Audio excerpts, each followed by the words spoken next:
जय माँ इंद्राक्षी जय अम्बे। इंद्राक्षी धाम में दर्शकों आप सभी का हम हार्दिक स्वागत करते हैं। सावन का महीना चल रहा है। मासों में मास श्रावण का मास भगवान शिव को अति प्रिय है। इस महीने में भगवान शिव की भक्ति जितने भाव से कर ली जाए उतनी ही कम है। आज बहुत व्यक्ति भक्ति में टोने टोटकों को बहुत महत्व देते हैं, लेकिन क्या इस प्रकार के मामूली से टोटकों से भगवान शिव प्रसन्न हो सकते हैं? भगवान शिव भोलेनाथ हैं। भगवान शिव बहुत भोले हैं, बहुत हृदय उनका दयालु है सभी भक्तों के लिए। लेकिन ऐसा भी नहीं है कि हम ये सोच लें कि बस हमने इस हिसाब से एक फूल चढ़ा दिया, इस हिसाब से हम एक चावल चढ़ा दें। आजकल ऐसी बहुत सारी चीज़ों का दौर चल रहा है कि बहुत लोग सस्तापन ढूंढते हैं। लेकिन भैया, जिस दशानन को, जिस रावण को अपने शीश काट काट करके शीश भगवान शिव को अर्पण करके उनसे वरदान प्राप्त हुए हों, तो सोचो वो भक्ति किस प्रकार की गई होगी। वही रावण जिसने शिव तांडव जैसे एक महान स्तोत्र की रचना की हो, और आज हम सोच रहे हैं कि ऐसे टोटका कर दें और भगवान शिव को प्रसन्न कर लें। नहीं साहब, ऐसी भक्ति किसी काम की नहीं है और ना ही ऐसे भगवान प्रसन्न होते हैं। आज हमें अंधविश्वास हद से ज़्यादा परोसा जा रहा है। आप मेरी बात को बुरा न मानना, पूरा अंक ध्यान से सुनना, फिर आप निर्णय लेना। आइए पहले आज का हम पंचांग देवें। 18 जुलाई सन 2025, दिन शुक्रवार, संवत 2082, श्रावण मास, कृष्ण पक्ष, तिथि अष्टमी है, नक्षत्र अश्वनी, राहु काल 10:30 से 12, दिशा शूल पश्चिम दिशा। वो अर्धनारीश्वर जो कभी अर्धनारीश्वर का रूप बन जाते हों, कभी वो उनके रूप में हमें हनुमान जी की भक्ति करने का अवसर प्राप्त होता हो, रुद्रावतार, कहीं हमें भैरव जी की भक्ति करने का विशेष फल प्राप्त होता हो, वही शिव जो समय समय पर नाना भांति से अपने रूपों में विचरण करते हों, वही शिव जो कंकर कंकर में शंकर समाये हों, वही शिव जो हर रूप में पूजे जाते हों, वही शिव जो मात्र एक लोटे जल से प्रसन्न हो जाते हों। लेकिन इन सब बातों के पीछे भाव बड़े होते हैं। पार्वती जी, आपने पार्वती जी की भक्ति को देखा होगा। आपने हिमालय की पुत्री ने जब भक्ति की, 5000 वर्षों तक तपस्या की, तब जाकर के भगवान शिव प्रसन्न हुए और उनसे उनका विवाह हुआ। 5000 वर्ष कहने की बात होती है। हम आज की अपनी भक्ति में 25 मिनट नहीं ढंग से बैठ पाते हैं। 5 मिनट की भक्ति भी यदि हमें करनी पड़ जाए तो हमारा मन 50,000 बार इधर से उधर दौड़ता है। मन को बलात् खींच करके एकाग्र करना ये बड़ा कठिन कार्य है, और उससे भी कठिन है कि अपनी भक्ति को एक फिक्स समय में करना कि साहब सुबह 6 बजे तो सुबह 6 ही बजे। आज भक्ति इस प्रकार की हो रही है कि साहब टोटके, अजीब अजीब सी बातें। कई बार हमसे बहुत लोग चर्चा करते हैं, किसी ने कहा ऐसे कर दो, किसी ने कहा ऐसे कर दो, किसी ने कहा कान से बेलपत्र छुआ करके चढ़ाइए, किसी ने कहा ऐसे करिए। मैंने कहा बेटा, ये सब बेकार की बातें हैं, ये हमें मूर्ख बनाया जा रहा है और हम भी मूर्ख बन रहे हैं। भक्ति में तो कुछ भी ना हो, भक्ति में कुछ भी ना हो। और भगवान शिव ने कहा है कि मात्र एक लोटा जल यदि मुझे भाव से अर्पित कर दें, एक लोटा जल यदि मुझे भाव से चढ़ा दें तो मैं प्रसन्न हो जाता हूँ। भाव के साथ, भाव की बात है यहाँ। इसीलिए ध्यान रखना, आज टोटकों का इस प्रकार का बाजार गर्म है। बेटा, अगर आप भगवान शिव को पाना चाहते हैं, किसी भी देवी देवता की सुंदर तरीके से भक्ति करना चाहते हैं, तो सबसे पहली बात, आप अंधविश्वास से बाहर निकल करके एक विश्वास में भक्ति को जन्म दे करके भाव के साथ अपने इष्ट को भजिए। चाहे आप राम जी की भक्ति करते हैं, चाहे आप श्याम जी की भक्ति करते हैं, भवानी की भक्ति करते हैं, आप किसी भी करते हैं। हिमालय की पुत्री को 5000 वर्ष लग गए भगवान शिव को प्रसन्न करने के लिए। रावण को, दशानन को अपने शीश काट करके भगवान शिव के चरणों में चढ़ाने पड़ गए। भगवान की लीलाएं हैं। वही रावण जो यज्ञ की कुछ कलाओं को जानता था और बहुत विद्वान कहलाया। और भगवान शिव कभी अर्धनारीश्वर के रूप में आते हैं। भगवान शिव के नाना भांति के सैकड़ों प्रकार के स्तोत्र हैं।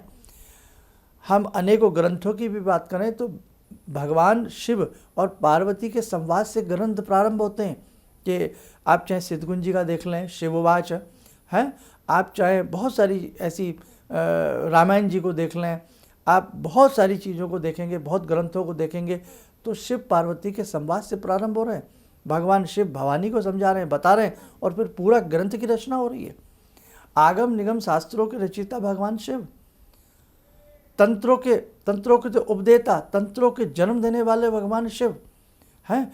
विशिष्ट से विशिष्ट प्रकार के तंत्रों की विधि को बताने वाले, गुह्य से गुह्य, गुप्त से गुप्त रहस्यों को उजागर करने वाले, भक्ति मार्ग को प्रशस्त करने वाले भगवान शिव। आज जो छोटे छोटे टोटके बताए जा रहे हैं, तो देखो बेटे, हमें किसी प्रकार की वो नहीं है, लेकिन सही रूप में सही दिमाग के साथ अपनी भक्ति को करिएगा। भगवान शिव हैं ये हैं। जब युद्ध के रणांगन के मैदान में भवानी ने शिव से कहा कि जाकर के असुरों को कहें कि या तो इंद्र का राज्य उसको वापस कर दें, नहीं तो पाताल लोक में चले जाएं। और जब भवानी क्रुद्ध होती हैं तो भगवान शिव लेट गए। उनके क्रोध को शमन करने के लिए शिव शक्ति का विशेष संयोजन है। जैसे हमारी ईड़ा पिंगला और उसके मध्य में सुषुम्ना, जैसे चांद की रोशनी, जैसे सूर्य की तपिश, साधक के साथ जब तक कि उसके मन के भाव उजागर नहीं होंगे। भगवान हमारे फूल चावल के भूखे नहीं हैं, भगवान हमारे भाव के भूखे हैं। शिवजी पर इतना विपुल साहित्य है, यदि हम उसे ही पढ़ने लग जाएं ना भाव से, श्री शिव कवचम, उसी के साथ साथ श्री शतनाम, श्री शिव अष्टोत्तर नामावली, श्री सहस्त्र नामावली, और उसी के साथ अर्धनारीश्वर स्तोत्रम, अर्धनारीश्वर चिंतामणि मंत्र, विशेष प्रकार की साधनाएं, शिव शक्ति के विपुल प्रकार के स्तोत्रम, श्री शिव कवचम, और उसी के साथ साथ बहुत सारे शिव सहस्त्र नाम के विविध प्रकार के प्रयोग हैं, उनका जपना, मकार आदि शिव स्तोत्रम। और मकार आदि में तो क्या कमाल की चीज़ है कि मैं से ही भगवान शिव की हर नाम प्रारंभ होता है। महादेवो, महाकल्पो, महावेशो, महाबलय, महाकालो, महासर्गो, महानागो, महोत्सग, मंदहासो, महासैनो, मंदाकिनी शिरोधर है। तो मतलब हर मैकार से इनकी भक्ति प्रारंभ होती है। कहने का भाव कि बहुत भगवान शिव के अनेकों विपुल स्तोत्र हैं, भगवान शिव के अनेकों कवच हैं। जैसे मृत्युंजय कवच कितना बढ़िया कवच है। और मार्कंडेय जी की आपने पूरी कथा सुनी होगी कि जब बचपन में ही उनको ये था कि लंबी आयु नहीं जी पाएंगे, और किस प्रकार से कालों के काल महाकाल ने मार्कंडेय जी को यमराज के बाहुपाश से कैसे लात मारी काल की छाती में, और दीर्घायु होने का, उन्हें अपनी आयु जितना वो जीना चाहें उतना उनको वर प्राप्त हुआ भगवान शिव से। आज माहौल कुछ और बनता जा रहा है, इसलिए बेटा भक्ति की गरिमा को समझें। भगवान शिव के मर्म को समझना इतना आसान नहीं है। भगवान शिव त्रिनेत्रधारी है ना, तो इसलिए हमें इस प्रकार के छोटी मोटी बातों में न फंस करके, आपको नमः शिवाय ही मंत्र यदि आता है ना बेटा, तो आप इस सावन में, ये सावन क्या भगवान शिव क्या सावन के बाद पूजनीय नहीं होंगे?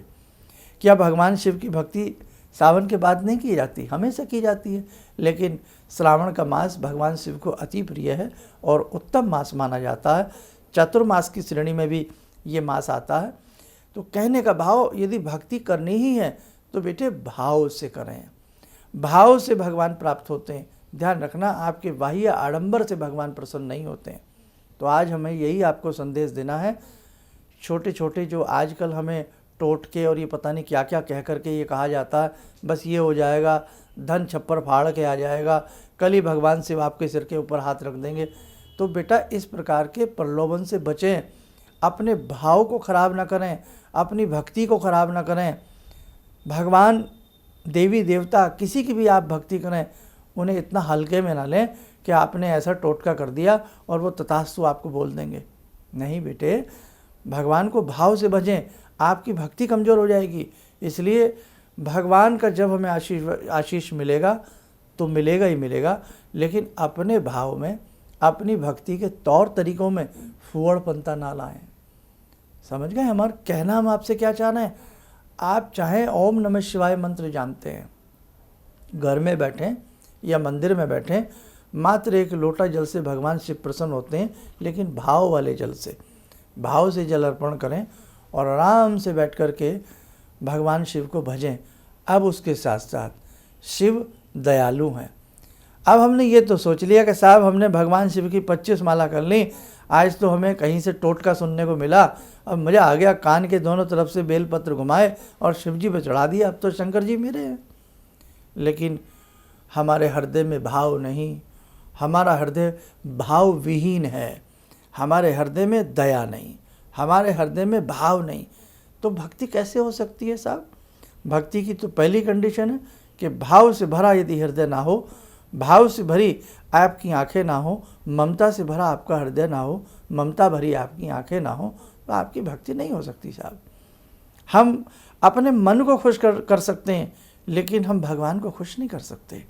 हमारे मन में पशुओं के प्रति दया ना हो, हम अभक्ष्य पदार्थों का भोजन करते हो, मांस से नीचे तो हमारी रोटी हमारे गले में न जाती हो, चमड़े की हम बेल्ट पहनते हो, चमरस का हम प्रयोग करते हो, हम लेदर का प्रयोग खूब बहु यातायात में करते हो, और भगवान शिव की भक्ति हम सोचें किसी भी देवी देखो आप बात को समझें, आप कोई भी चमड़े की चीज़ पहनते हैं तो वो बनती कैसे होगी?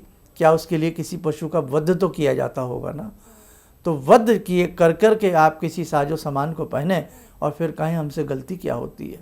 पैरों में जूता पहने चमड़े का, हाँ लेदर का जूता पहने और भाव से भगवान शिव को भजने का प्रयास तो होगा नहीं, टोने टोम के हम ढूंढते फिरें हम भक्ति में, तो बेटे ऐसे नहीं हो सकता। किसी भूखे को हम खाना ना खिला सकें, किसी प्यासे को हम पानी ना पिला सकें और हम सोचें हम बैठ गए भक्ति करने? नहीं साहब, भक्ति भक्ति के हिसाब से होती है। इसलिए ध्यान रखना, भगवान शिव बहुत दयालु हैं, हमें भी अपने हृदय को दयालु बनाना पड़ेगा। भगवान शिव बहुत भोले हैं, तो हमें भी अपने अंदर भोलापन लाना पड़ेगा। ये ना हो कि बात बात पर हम लोगों के कान काटने का प्रयास करें, बात बात पर हम लोगों को ठगने का प्रयास करें। भोलेनाथ की शक्ति, भोलेनाथ की भक्ति हमें यही सिखाती है कि बेटे भोले बन करके रहो। ऐसा नहीं है कि हमें कोई लूट करके ले जाए, नहीं, हम दूसरों के साथ बहुत सुंदर व्यवहार करें, भोलेपन का व्यवहार करें, हम चतुराई से दूर चले जाएं।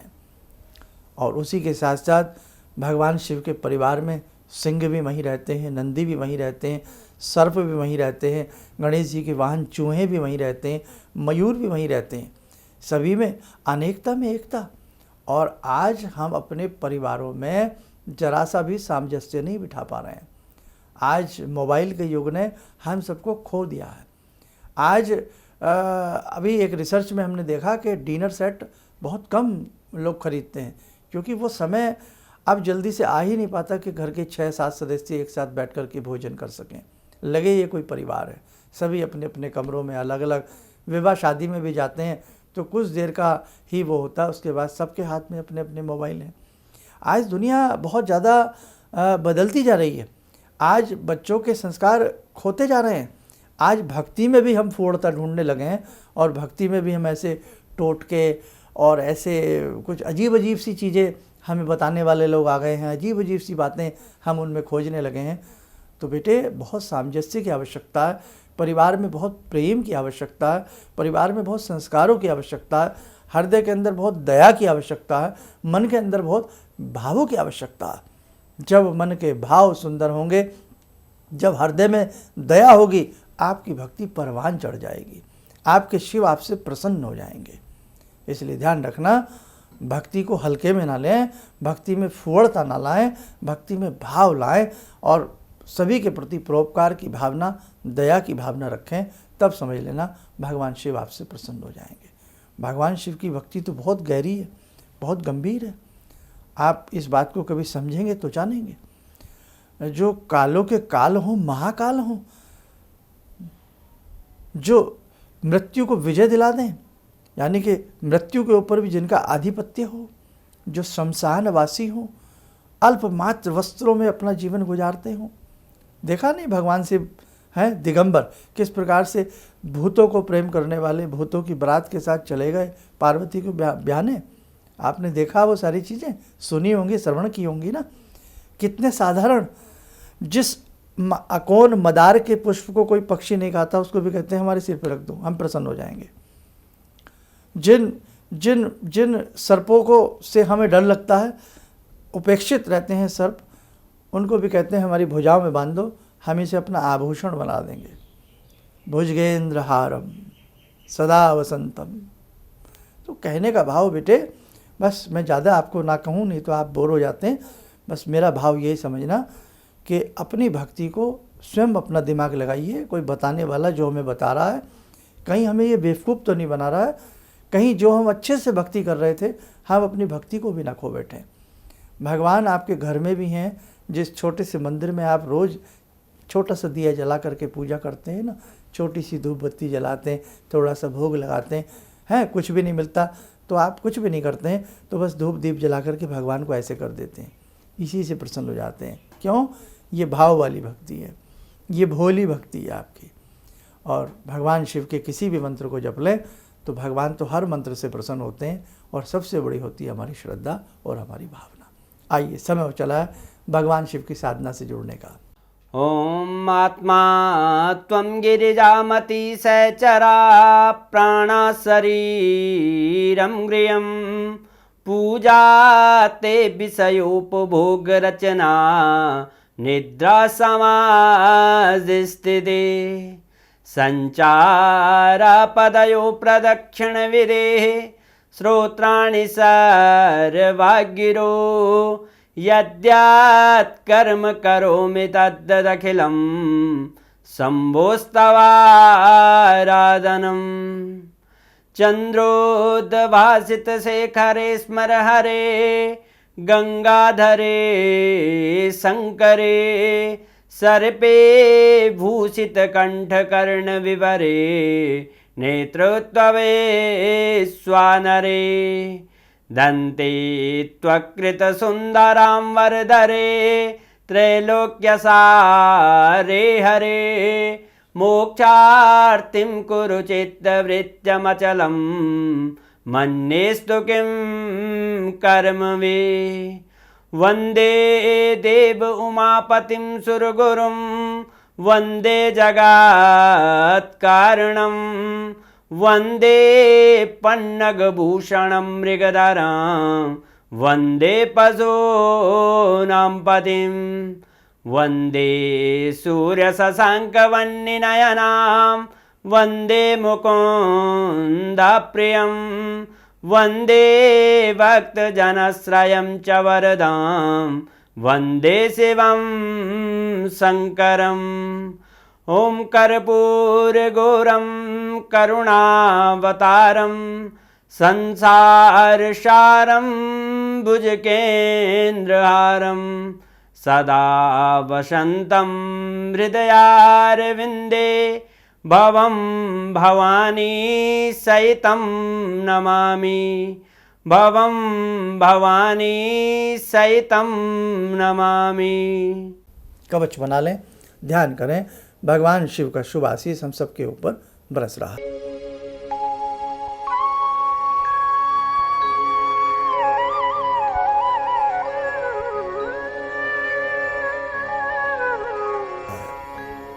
ओम बोलते हुए नेत्र खोलें, सामान्य हो जाए। हमारी समस्त बातों को गंभीरता से लेना, गंभीरता से उनका विचार करना और एक अच्छे भक्त की तरह अपनी भक्ति को सुंदर तरीके से करना और किसी भी अनगढ़ बातों में ना फंसना। आज न जाने किस किस रूप में लोग हमें बहकाने आ गए हैं। हमारी भक्ति को भक्ति मार्ग से हटा करके टोट को टमकों की भक्ति हमें देने के लिए आज हमें बाध्य किया जा रहा है। इसलिए बेटे ध्यान रखना, भगवान शिव हैं, बहुत सुंदर तरीके से उनकी भक्ति करना। श्रावण का महीना चल रहा है, आपके पास कोई भी संसाधन ना हो तो मात्र भगवान को मन से भाव से भजना, भगवान आपके हो जाएंगे, है ना। चलिएगा, आप सब लोग स्वस्थ रहें, सुखी रहें। इन्हीं शुभकामनाओं के साथ हम अपनी वाणी को विराम देते हैं। जय जय अम्बे। भगवान से जुड़ो और भगवान को से जुड़ने का जरिया आपने बताया, बहुत अच्छा लगा, बहुत धन्यवाद। और सनातन धर्म को जिंदा रखने के लिए आप जो प्रयास कर रहे हैं वो बहुत सराहनीय है। हम लोग को मौका मिला है, हम लोग भाग्यशाली हैं जो आपके करीब आने का हम लोग को मौका मिला है। किसी भी समस्या के समाधान के लिए मिले प्रसिद्ध हस्तरेखा एवं वास्तु विशेषज्ञ प्रोफेसर धर्मेंद्र शर्मा जी से। नोट: शिविर में भाग लेने हेतु एवं व्यक्तिगत रूप से मिलने के लिए कॉल करने का समय सुबह 10 बजे से शाम 6 बजे तक। हमारे विभिन्न ज्ञानवर्धक कार्यक्रम देखने के लिए आप हमें अभी सब्सक्राइब करें, बेल आइकन को प्रेस करें ताकि आप देख सकें हमारा कार्यक्रम सबसे पहले। और अधिक जानकारी के लिए फेसबुक पेज को लाइक करना न भूलें।